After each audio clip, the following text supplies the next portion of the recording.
Ethan Carter had been looking forward to a quiet afternoon by his pool. The sun was warm, the water sparkled, and he had an ice-cold drink within arm's reach. After weeks of stress from moving into his new home, this was the first real chance he had to relax. He settled into his lounge chair, book in hand, and let out a contented sigh. The neighborhood had seemed nice enough when he moved in, quiet, well-maintained, and relatively peaceful. But today, that peace was about to be shattered. Help us hit 10,000 subscribers. Tap subscribe and join the journey. A sharp voice cut through the serene atmosphere. "Excuse me, who do you think you are?" Ethan squinted against the sun, spotting a woman standing at the edge of his yard, dressed in expensive but gaudy clothes, with a posture that radiated self-importance. She had the unmistakable aura of someone who thrived on making others miserable. He had never met her before, but something about the way she glared at him told him that he was already on her bad side. Ethan remained lounging, amused by her aggressive stance. "Ah, I think I'm a guy enjoying his own pool," he said, raising an eyebrow.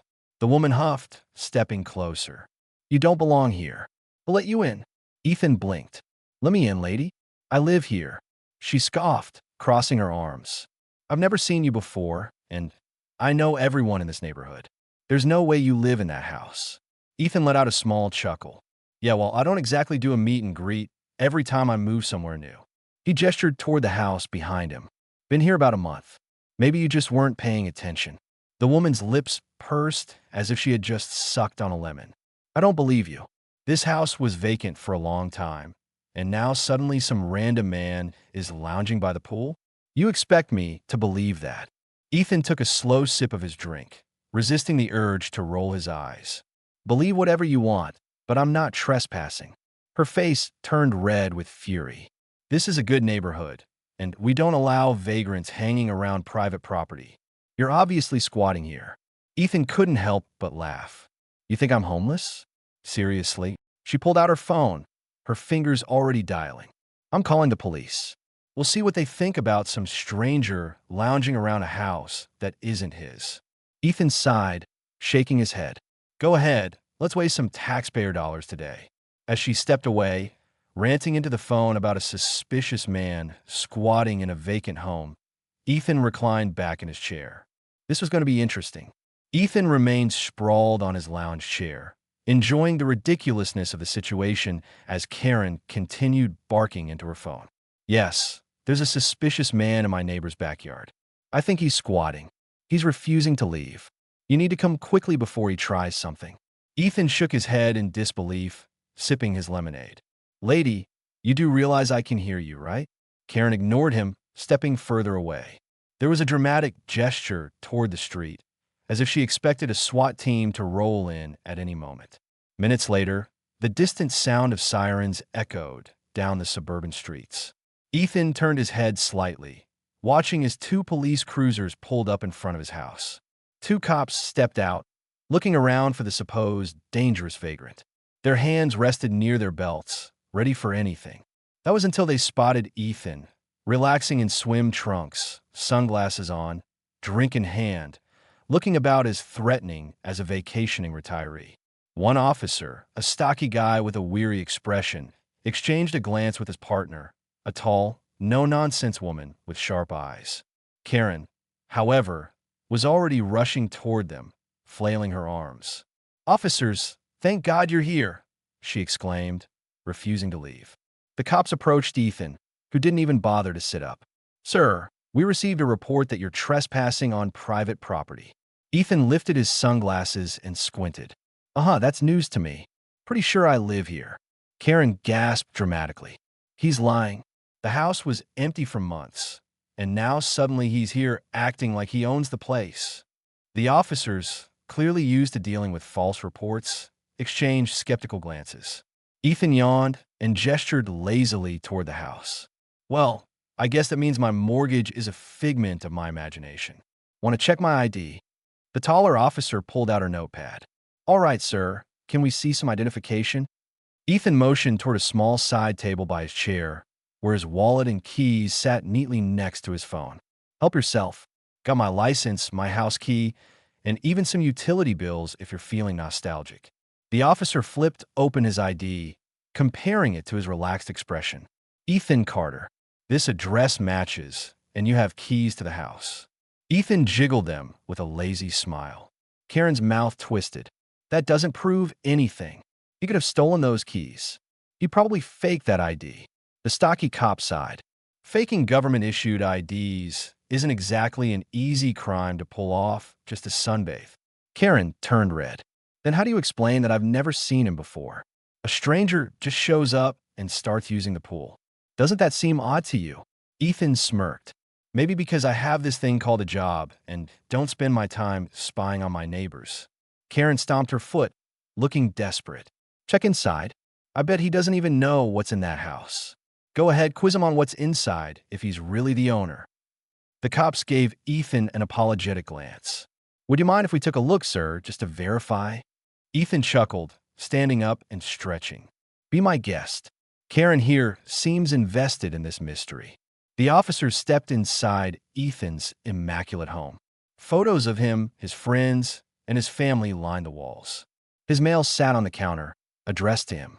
His dog, an overly friendly golden retriever, bounded up to greet them. The cops did a quick walkthrough, confirming that everything inside. The house very clearly belonged to Ethan. When they stepped back outside, Karen looked smug. Well, did you find anything suspicious? Did you catch him lying? The stocky officer sighed, shaking his head. This is his house.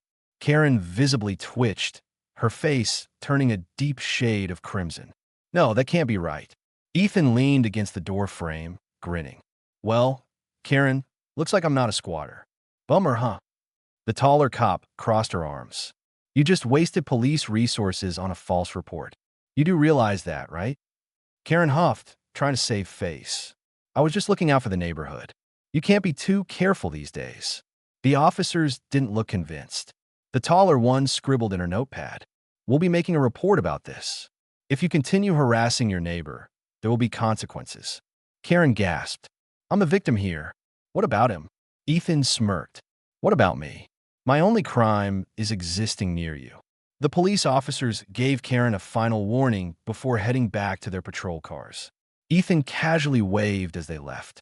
Karen, fuming, stormed off back to her house, but Ethan knew this wasn't over. People like her didn't back down that easily. As he sat back down in his lounge chair, he muttered, well, that was fun. Little did he know, Karen was already plotting her next move. Ethan had barely settled back into his lounge chair when he heard the sound of a familiar voice, one he had only heard in passing before. Well, looks like Queen Karen is at it again, a dry, amused voice called out. Ethan turned his head to see James Parker, his neighbor from across the street, strolling up his driveway with a smirk. A retired former lawyer in his late 50s, James had lived in the neighborhood for years. He was well-respected, sharp as a tack, and most importantly, he despised Karen's antics just as much as everyone else did. James leaned against the fence, his eyes twinkling with mischief. I was just wondering how long it would take before she pulled something like this on you. Ethan chuckled, sipping his lemonade. Oh, so she's got a history of calling the cops on people for existing? James laughed. Oh, you have no idea. Last year, she called the police on a Girl Scout because she thought she was running a shady operation by selling cookies without a permit. Ethan snorted. You're joking. Wish I was, James said. Look, I saw the whole thing from my porch, and I sent the HOA president a message. She should be here any minute. Ethan raised an eyebrow. You think the HOA is going to do anything about her? James smirked. Not because they want to, but because Karen's already on thin ice with them. She's racked up quite a few complaints, and they'd love an excuse to rein her in. Ethan grinned. Now that's something I'd pay to see.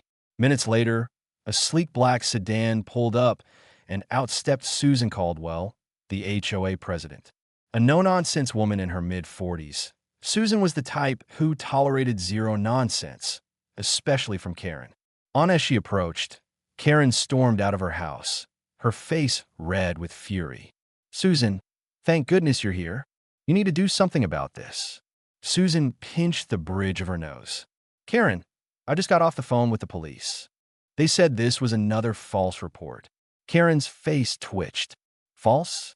He's lying. He doesn't belong here. Susan crossed her arms, looking unimpressed. Karen, his name is on the HOA records. His property taxes are up to date. His utilities are registered in his name. I even have his application documents from when he moved in last month. Karen blinked. But, Karen, Susan said, voice like steel, this is harassment. We've had enough complaints about you already. James, enjoying the show, whispered to Ethan, she's about to get roasted. Karen's mouth opened and closed like a fish. You're taking his side, but clearly, Susan cut her off. Karen, you've been fined twice already for calling the police on neighbors over nonsense. If you do it again, we'll have grounds to ban you from HOA meetings and issue an official restraining order against further complaints. Karen gasped. You can't do that. I pay my dues. I have a right to be heard. Susan raised an eyebrow. Not when you waste everyone's time with this ridiculous paranoia. Ethan leaned back, watching with amusement as Karen turned beet red. James nudged him. This is way better than Netflix. Karen, realizing she had lost the battle, spun on her heel and stormed back to her house, but not before throwing one last glare at Ethan. You haven't seen the last of me, she muttered. Ethan smiled lazily. Oh, I sure hope not. This has been the highlight of my day. Karen slammed her door shut. Once Karen disappeared, Ethan noticed something unexpected. Several neighbors had gathered outside, watching the whole fiasco unfold. Some were shaking their heads, while others were chuckling. A few even gave Ethan nods of approval. One woman, a middle-aged mother with a toddler on her hip, called out, "Welcome to the neighborhood. You just survived your first Karen meltdown." Ethan laughed. Is this a regular thing? An older man, probably in his 70s, chuckled. Son, we've all had our run-ins with her. Another neighbor grinned. You handled that pretty well. Most people just avoid her, but watching her get chewed out by the HOA? That was gold. James clapped Ethan on the back. See, you're already a local legend. Ethan grinned, raising his glass. Well, glad to be here, but he knew one thing for certain. Karen wasn't done yet, and Ethan was ready for whatever came next. For the next few days, Ethan enjoyed the peace and quiet that followed Karen's public humiliation, but peace never lasts long when a Karen is involved. One morning, as Ethan was heading out to grab some groceries, he noticed something off. A few neighbors were gathered on the sidewalk, whispering. A couple of them shot him sympathetic glances. Ethan frowned. That's never a good sign. Then he saw it plastered across multiple light poles, mailboxes, and even some front yards were cheaply printed flyers with a blurry photo of him by his pool. At the top, in bold capital letters, the flyer read, "Warning, dangerous trespasser in our neighborhood. This man is illegally occupying a vacant house. He refuses to identify himself. Do not engage. Call the police immediately." Ethan stared at it, then laughed hard. James Parker, who had been standing nearby, sighed. She's lost her damn mind. Another neighbor, an older woman named Marguerite, walked up with her arms crossed. Karen was out here at 6 o'clock in the morning, taping those up like some kind of lunatic. Ethan pulled one of the flyers down and examined it. She even used Comic Sans, he muttered. I almost feel personally offended. Marguerite snorted. That's what you're upset about. James grinned. Hey, he has standards. Ethan smirked. Well, if Karen wants war, let's give her one instead of ripping the flyers down. Ethan left them up. By noon, the entire neighborhood was talking about them, but not in the way Karen hoped. Expecting fear and concern, Karen instead found herself the subject of mockery. Someone edited one of the flyers to say, "Local pool enthusiast strikes again." Another photoshopped a wanted poster with Ethan's face and put it on the neighborhood Facebook group. A few kids even made a TikTok skit reenacting the incident. By the afternoon, Karen's nonsense had officially backfired. Then came the final blow. Susan Caldwell, the HOA president, showed up on Karen's doorstep with an envelope. James and Ethan, sitting on Ethan's porch, watched as Karen's face turned pale when she opened it. What do you think it says? Ethan asked. James chuckled. I bet money on a massive fine. A minute later, Karen let out a screech that could shatter glass. Bingo! Karen stormed out of her house, waving the HOA notice in the air like a madwoman. They can't do this, she shrieked. This is a violation of my rights. Ethan grinned. You mean like how you violated mine? She wheeled on him, eyes wild. This is your fault. Ethan raised an eyebrow. How? You literally did all of this to yourself. James, unable to resist, added, Besides, isn't it illegal to put up false accusations about someone? Karen paled. They went false. Susan Caldwell stepped in, arms crossed. Karen, we warned you multiple times. You harassed a homeowner, made false reports, wasted police resources, and now you've spread defamatory flyers. You're being fined $2,500. Karen almost collapsed. Susan didn't blink. Oh, and if you don't pay, we'll take further legal action. The neighborhood erupted into murmurs and chuckles as Karen stumbled back toward her house, shaking with rage. Ethan took a long, slow sip of his lemonade, watching her retreat. James nudged him. I think that's what they call poetic justice. Ethan smirked. Nah, this is just karma with extra seasoning. Karen slammed her door shut, her reign of terror officially over. Karen might have retreated, but Ethan knew she wasn't done. People like her never admit defeat, so he decided to make sure. She never tried this nonsense again. Step 1. Public exposure. That night, Ethan sat down at his computer and crafted a masterpiece. He posted a detailed account of everything Karen had done, from calling the police to the absurd flyers on the neighborhood Facebook group titled, Local Karen calls cops on homeowner for enjoying his own pool, gets fined $2,500 instead. Within minutes, the post was blowing up. Neighbors loved it. Some shared their own horror stories about Karen, while others added memes about her meltdown. Someone even made a GIF of Karen's angry face from the HOA confrontation. But the best part? The post went viral, not just in the neighborhood but beyond. By the morning, it had spread to Reddit, Nextdoor, and even local news pages. Karen's worst nightmare had just begun. By midday, Karen's reputation was in flames. Everywhere she went, people whispered and snickered. At the grocery store, a cashier recognized her and muttered, "Oh, you're that lady from the HOA meeting."